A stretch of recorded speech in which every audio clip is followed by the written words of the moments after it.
அண்மை செய்தி, ராமேஸ்வரத்தில் வடமாநில பக்தர் உயிரிழந்திருக்கிறார். ராமநாத சுவாமி கோவிலில் தரிசனம் செய்ய வரிசையில் நின்றிருந்த ராஜஸ்தானை சேர்ந்த பக்தர் ஒருவர் உயிரிழந்திருக்கிறார்.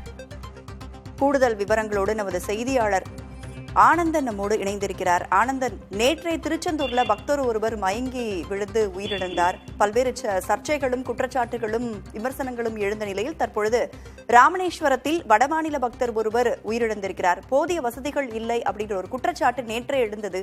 தற்போதைய நிலவரம் என்ன?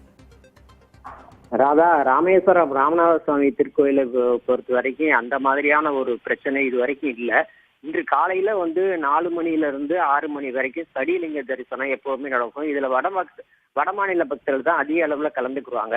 அதே போலதான் இவர் இன்னைக்கு 50 ரூபாய்க்கு டிக்கெட் எடுத்து வரிசையில் நிற்கும் போது திடீரென மயங்கி விழுந்திருக்காரு. அப்ப பக்கத்துல இருந்த அந்த செக்யூரிட்டிகள் உடனே தூக்கி அந்த கோயிலுக்கு அருகே உள்ளேயே தேவஸ்தானம் மூலமா நடத்தப்படும் மருத்துவமனைக்கு கொண்டு போயிருக்காங்க. அப்ப மருத்துவர் செக் பண்ணி சோதனை செய்து பார்க்கும்போது அவர் ஒரு 20 நிமிஷத்துக்கு முன்னாடியே இறந்துட்டாரு. இதுக்கு உண்டான காரணம் மாரடைப்பு தான் அப்படின்னு உறுதிப்படுத்திருக்காங்க.